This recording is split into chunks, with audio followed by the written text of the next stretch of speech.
मेरो श्रीमानज्यूलाई आलु पराठा भनेपछि पर्लै मनपर्ने। उहाँले आलु पराठा अगाडि देख्नुभयो भने कति खाने, कति मेरो पेटलाई चाहिएको छ भन्ने नै बिर्सनुहुन्छ। खाएको खाइ हजुरको पेटलाई धेरै भयो है, भोलि बिहान टोयलेटको बास होला भनेर मैले सम्झाइदिनु पर्छ कि। फेरि म चाहिँ आलु पराठा बनाउने यति धेरै अल्छी नि, आलु पराठा बनाउनु भनेपछि ज्वरो आए जस्तो हुन्थ्यो कि। पहिला हुन्थ्यो, तर अचेल हुन्न कि। अचेल चाहिँ म आलु पराठा सबै के पराठा बनाउँछु।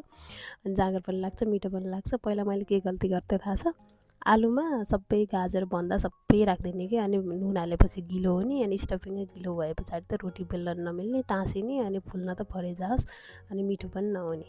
तर मैले अहिले त्यस्तो गल्ती गर्दिनँ। आलुमा धनिया मात्र राख्छु कि, अनि अरू मसलाहरू राखेर मजाले फुल्छ, मिठो पनि हुन्छ है। आज पनि यस्तो मजाले फुल्यो नि। चटनी त झन् यति मिठो भएको, फर्सीको बिहाको चटनी। यदि हजुरहरूले फर्सीको बिहालाई हेला गर्नुभएको छ भने चाहिँ चटनी बनाएर खानु है, एकदम मिठो हुन्छ। बनाउन आउँदैन भने कमेन्ट गर्नु। Thank you.